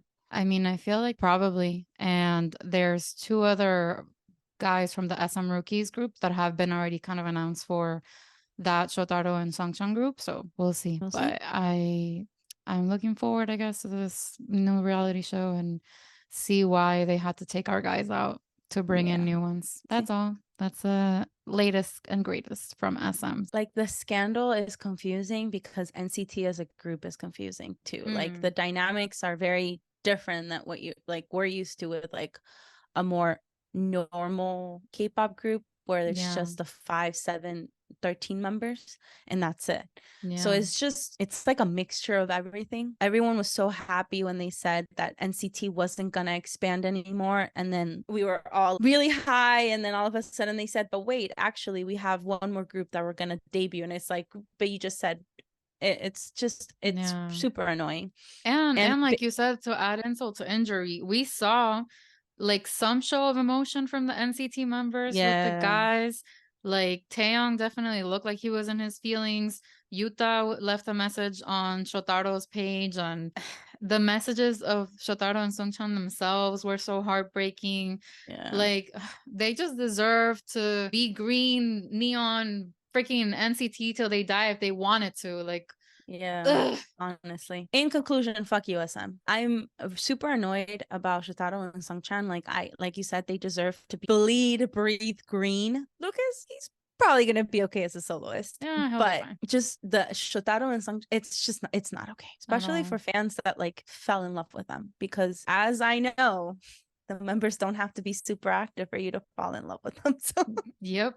it's crazy. So we're finally out of the scandal section. My God. But with that out of the way, we are going to talk briefly about the branches, the businesses, and the sub labels because we have done that for all the other companies as well. So we also want to let you guys know about it. And so quickly, I will tell you that SM Studios is a thing. Not SM Studio, the original name of SM Entertainment, but SM Studios as like its own new thing. It's a holding company owned by SM Entertainment. It was established on April 5th, 2021, as after SM restructured its affiliates to focus on its music business. So basically they said, let's not have all this acting, whatever else, action all under one roof, and let's just split things so that we can really be home to top-notch artistry in the music realm here, and then all the acting and all the other good stuff can be managed wholly elsewhere. So they manage the drama, entertainment, and fields of new media. Their subsidiaries include Dear You, ? Because that is supposed to be going to HYBE. So I'm not going to comment on how that's going to work, but just will say that it is a software development company that created Bubble messaging service that many fans of SM groups and JYP groups are very familiar with. They also have Key East, which is a management agency founded by actor Bae Youngjun. They have Mystic Story, which was a merger of 3 companies, and then now has 4 companies under it. It has 3 music labels: Mystic 89, All I Know Music, and A-Pop, which also deals with J-pop. And then it also has an actor management label called Mystic Actors. Then they also have SM Culture and Contents. This was the biggest one from what I saw, because so they're a talent agency, television content production company, theatrical production company, and travel company, like travel too. And they produce a ton of dramas, films, and K-pop variety shows. And they have a million actors signed to them that I'm sorry I'm not bringing you the top names because I just don't watch K-drama, so I don't know who the top actors are. But in the list, I did recognize a bunch of entertainers and presenters that are signed to them, including Shin Dong-yup, Jung Hyun-woo, and Kang Ho-dong. They're all kind of like in that circle of variety shows that are insufferable, like are the same people all the time. Kind of like Knowing Brothers, those kinds of shows. So yeah, and it seems like all the recent dramas and productions that they've put out have been worked in conjunction with JTBC. So I found that interesting. And then the last sub thing under SM Studios is SM Life Design Group, which is a printing, content distribution, and production company under SM Studios, originally founded in 1998 as KD Media.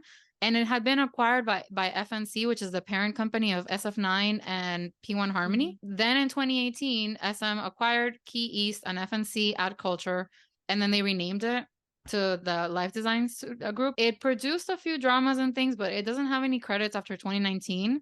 But it does have a few screenwriters signed under it right now.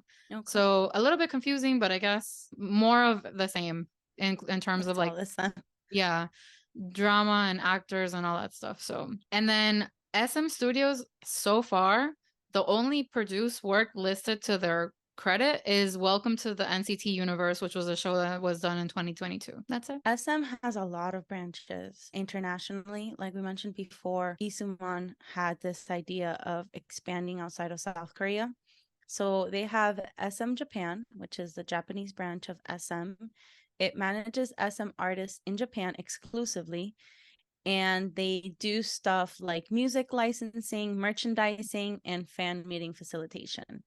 It was established in 2001 with AVEX. They also have SM USA, which is the American subsidiary, which opened in 2008. SM True, which is a joint venture with the True Corporation of Thailand. SM Beijing, which opened in 2012. SM Indonesia, which is the joint venture with Transmedia of Indonesia. And SM Vietnam, which is an agreement with IPP Group to advance the market in Vietnam. So they're everywhere. SM also has a couple of labels underneath them. The biggest one, I guess, would be Wuling Entertainment. It merged with SM in 2013. It's the label home to Golden Child and Kwon Eun-bi. It was a former label to Epic High in the early 2000s and then later in the early 2010s. And also it used to be the entertainment agency of Chaewon from Le Sserafim. They have an indie label because they're not just about K-pop, you know. It's called, I'm probably mispronouncing this, but it's called Junso, and it was acquired by SM in 2014. We mentioned a label SJ, which is the exclusive label to manage Super Junior, which was created in 2015 to give them greater autonomy, sort of like a price for just staying and being with them for so many years. They have Scream Records, which is the EDM label, and it was established in 2016. And it is home to DJ Hyo from Girls' Generation, Raiden, and Imlay. And Johnny of NCT also loves to do cameos in Scream Records every once in a while. So DJ Johnny in the building. Woo, woo, woo, woo, woo. They also have a hip hop label, which was acquired in 2018 called Million Market. They have a label V. Sorry, my ESOL makes it sound like I'm saying B. V like victory. Yes.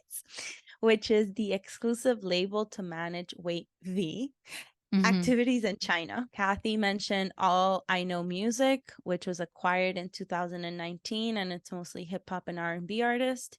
And finally, not happy with already having EDM, hip hop, K-pop, literally everything. SM also has SM Classics, which is a classical music label created in 2020 through a partnership with the Seoul Philharmonic Orchestra. So they have their hands everywhere. Everywhere. Literally everywhere. Inescapable. And that brings us to the end of our SM episode. Miraculously. Honestly, my not hot take, just my take on this. SM is a huge company. They have a shit ton of history. And without them, I don't know if K-pop would be K-pop or like the K-pop that we know now, because a lot of the other companies followed suit with whatever SM created.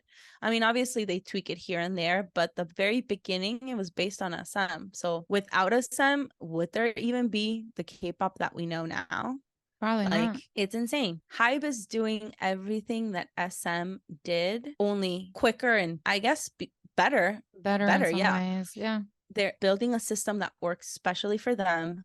They're going internationally. They're trying to get their eggs in many baskets. It's kind of like having an older sibling, and like you get to learn from their fuck ups, and you also get like more, I guess, permission from like the parents. Like the parents kind of bother you less. So I feel like HYBE basically just because they started in 2005 and all this stuff with like TVXQ contracts like was already happening around that time, they never had an issue with contracts or any of the sort. So SM fucked up so that HYBE could avoid the turtle shells on Mario when you're like Mario Kart when you're driving around. It feels like that. HYBE and also JYP. I don't think I've heard any like contract issues with JYP except for ignoring, their male groups or whatever. Yeah, no, if anything, JYP is like overwhelmingly positive at letting people go when they want to leave. Right. So SM really is it. I knew SM was going to be big, but it wasn't until we started to do research that it really like dawned on me, Yeah. Like, and again, we didn't even mention everything. Like very recently, Taeyeon from Girls' Generation is very unhappy with SM for setting her up with a shitty tour that is not at her caliber of what she can do and what she can make. And so like in terms of money, with really small venues and stuff like that. And that woman can sell in Asia. So it's, things like that. But yeah, like there's a lot of discontent seemingly, and it feels like a House of Cards situation a little bit, where if the right card falls, everything else could crumble. And it felt like EXO CBX was that, but it turns out that it wasn't. But also it's not over. Personally think that with how big SM is, and now with Kakao backing them up, there's too many the biggest shareholder, there's no way that they won't crumble. Like it's not going to be an end of thing. I just wonder how much buying power EXO, I mean, they have a lot because obviously the stock's plummeting after the EXO CBX thing came out, shows that they do. But compared to like an NCT now with like the newer, younger generations, like I just wonder how much of like a hole they would leave. Yeah, like, I mean, I money-wise. think part of the reason why the CBX news kind of shook everyone is because they mentioned specifically that they had other artists on board that were like also They looking did, to you're right. reevaluate their contracts. So I think that's part of the reason why we thought that it could be a bigger crack than what it was. So with the stories of people like Taeyeon and stuff, and we'll see what happens. But Yeah, they're that's crazy. definitely not doing their best right now. And also, I will happily put on my tinfoil conspiracy theory hat on and say that this year, specifically with, as you guys heard, we ran through monthly scandals and it all happened after HYBE got a seat at the table. So, you know, it's interesting Oh. that like Oh. you can maybe take them out from the inside. Maybe, just maybe. Because I thought as soon as the whole like outside forces with CBX, my first thing was it's HYBE or Right. it's Lee Sooman because he knows everything. You So, and I still think both are possible. We don't know who's talking behind the scenes and we don't know who's making what deals. And clearly this industry is gross. And clearly artists are at the mercy of the company so much of the time. That's So true. anyway. With that, I have to ask the same question that I asked in one of the earlier episodes. Out of the 4 companies that we've covered, if you were a rookie, if you were trying to become a trainee, which company would you want to be a part of? HYBE. I honestly, You are ridiculous. You are absolutely, utterly ridiculous. I honestly don't know. Like HYBE makes sense, but at the Yeah. same time, like SM. No, I know you and I have had this conversation many times for months out of just like, you know, funsies. And I used to say SM too, but not after all this. Cause I Just maybe now they have more rules in place, but knowing that freaking TVXQ is getting 0.4% to max 1% of their album sales. Meanwhile, fucking Lee Sooman is here getting paid 3 times. And right now is also getting royalties until 2092. Like that man, I swear, set up clauses upon clauses to keep funneling the money to himself and his descendants, except Chris Lee. I don't know. And I don't know. I just feel like the thing is with HYBE, we don't know where the corruption is. So it might come out in 20 years, but it seems a little bit safer, or at least they're smarter about what info gets out into the world. So just wonder, like, if you're one of the lucky ones, how good it is. but I still don't think I could give him a chance after all that we learned today and in our time researching. I just don't think I'm okay right now. I don't think we'll ever be. I think this series might have killed us. Here's us from our graves. I'm gonna call Kwangya 119. That's like a random extra point that we had somewhere to talk about it, but it didn't make sense anywhere. But they literally just launched like a page where you can report any issues about like artists being defamed, or if you want to be a tattletale or you think that you can make a difference in helping artists sort through issues, you can go to kwangya119.com. So I'm gonna report myself for having talked shit about them for the past 3 hours. But honestly, though, the biggest enemy or the biggest adversary of their artist is SM themselves. Is themselves 100%. Yeah, I don't know. I wonder if you can report SM. What would have Shawols done with the Kwangya 119 website if this had been crashed it? Yeah, they Crashed 100% would have. They're Man, so I funny. stand. Same. So you don't know what company you're gonna go with. You're gonna cop out and be a coward and You not. know, we still have the small companies to cover. We do. So Maybe stay it's one of tuned. them.